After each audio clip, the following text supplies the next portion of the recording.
बच्चे कैसे बैठेंगे? सवाल छठा है 512/729 को घन रूप में व्यक्त कीजिए। कल हम लोगों ने सीखा था, परसों यानी शनिवार को, वर्ग रूप में व्यक्त करना।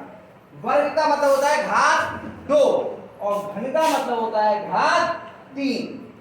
घन का मतलब क्या होता है? घात 3। यानी क्या करने जैसे लगाया 4 के घात 3, इसका मतलब है 4 का घन, 4 की 3 बार गुणा। दूसरी कह रहे थे आप लोग 4 की 3 बार गुणा। इसको हम 4 का घन भी बोल सकते हैं। सही। तो 4 चौक 16, 16 चौका 64। 64 को अगर घन रूप में लिखेंगे इसका मतलब हुआ 4 के घात 3। समझ में आई? अब हमें 512/729 को घन रूप में लिखना है। तो वैसे ही जैसे हमने वर्ग रूप के लिए किया था, पहले अभाज्य गुणनखंड करेंगे और उसमें हमने दो दो के सेट बनाए थे। इसमें कितने कितने के बनाएंगे? 3 के, क्योंकि घात 3 करनी है ना हमें। तो 512 के पहले अभाज्य गुणनखंड करते हैं। रफ में करेंगे एंगल में? चलो रफ में करते हैं। 512 के अभाज्य गुणनखंड। 512 क्या 2 से कटता है? जी। कटता है? जी। क्यों? इकाई के स्थान पर 2 है। इकाई के स्थान पे कितना है? 2। फिर 2 से काटते हैं। आप यही भाग कर सकते हैं तो यहाँ कर लीजिए, नहीं कर सकते तो रफ में कर लीजिए। 2 से भाग करते हैं 512 को। 2 दूनी 4। एक बच्चा घटाया तो 1 उतार लिया, 2 पंजे 10। एक बच्चा घटाया 2 उतार लिया, 2 छन 9। कितना गया? 256। फिर 2 से कटता है क्या ये? जी। काट लो। 2 एकम 2, 2 दूनी 4, 2 अट्ठे 16। आप यहाँ भाग कर सकते हैं ऐसे तो अच्छी बात है, नहीं कर सकते तो आप रफ में कर लीजिए, कोई परेशानी नहीं। अब 2 से कटता है? जी। 2 छंग 12, 2 चौक 8। फिर कटता है 2 से? जी। 2 3 6, 2 दूनी।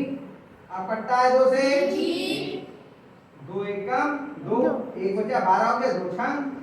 अब कटता है? जी। 2 अट्ठे 16। अब कटता है? जी। 2 चौक 8। फिर अब कटता है? जी। 4। अब कटता है? जी। कितने 2 हुए गिनो? 1 2 3 4 5 6 7 8 9। 9 बार 2 हो गए।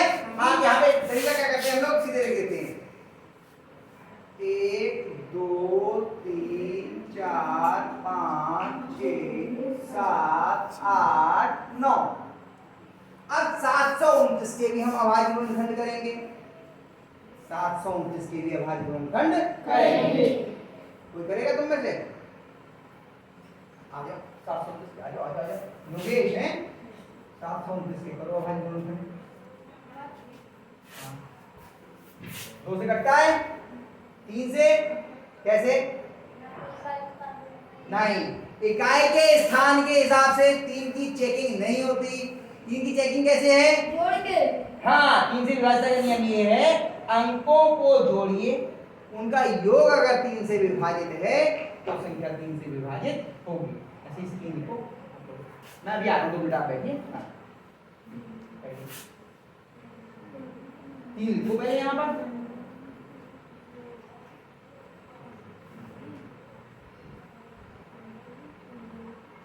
शाबाश, हाँ सही लिख रहे हैं। हाँ लिखो।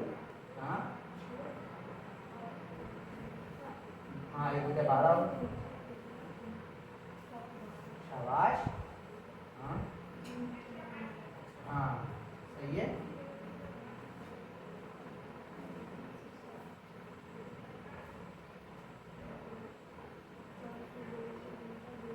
दो का पहाड़ा पड़ रहा है 3 का, तो 3 लिखो ना।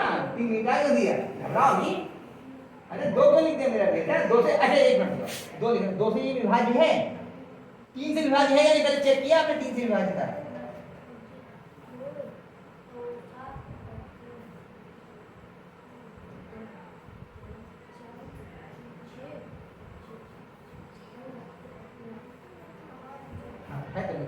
आराम से लिखो, घबराओ नहीं, घबराओगे तो नहीं कर पाओगे। 3 का पहाड़ा पड़ेंगे कितने में? हाँ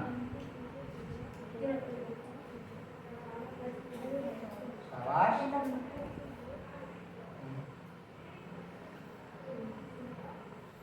अब 3 से कटता है हैं? इन दोनों जोड़ के लिखेंगे, कटता है कितने हैं, ये जोड़ कितना आ रहा है, हाँ फिर काटो 3 से।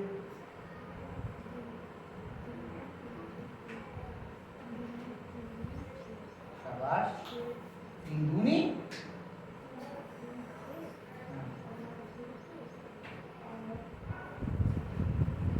शाबाश,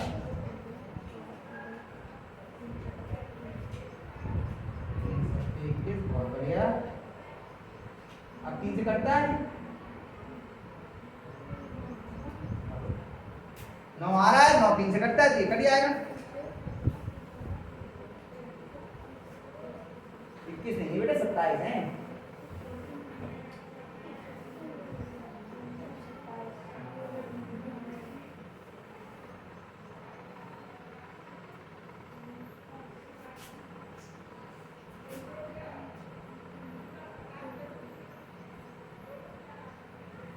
शाबाश, बहुत बढ़िया, बहुत हो गया। इतनी बात समझ में आई। अब इसमें 3 देखो कितनी बार है, 6 बार। 3 हमने यहाँ लिखे, 3 गुणा 3 गुणा 3 गुणा 3 गुणा 3 गुणा 3। अब हमें घन रूप में लिखना है तो कितने कितने के सेट बनाएंगे, 3 3 के, क्योंकि 3 घात के रूप में लिखना है हमें। तो देखो एक सेट 2 का ये बना, एक ये बना और एक ये बना। कितने 2 गए, 2 1 2 3, यानी कि 2 गुणा 2 गुणा 2 पे घात 3 और 3 3 के कितने होने, 1 और 2, 3 गुणा 3 पे घात 3, यानी ये कितना हो गया, ऊपर कितना हुआ बताओ अनन्या, कितना हुआ ये, इन सब की गुणा करो,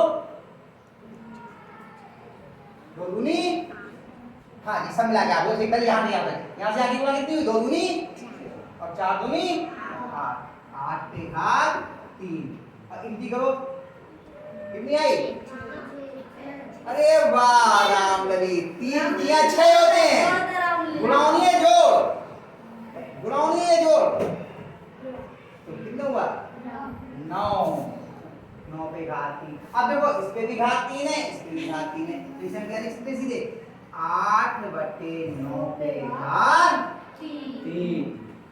आगे समझ में जी, पक्का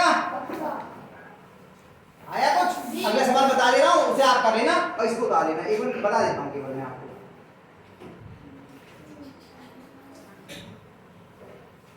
7वां सवाल, इसे डालो या लिखा है, ये तो डालोगे ना आप लोग, चलो आप पहले ये डालो, फिर अगर ब्लैक बोर्ड भर गया कर नहीं पाएंगे फिर अगले बात करवा देंगे, ठीक है। ये तो डालो,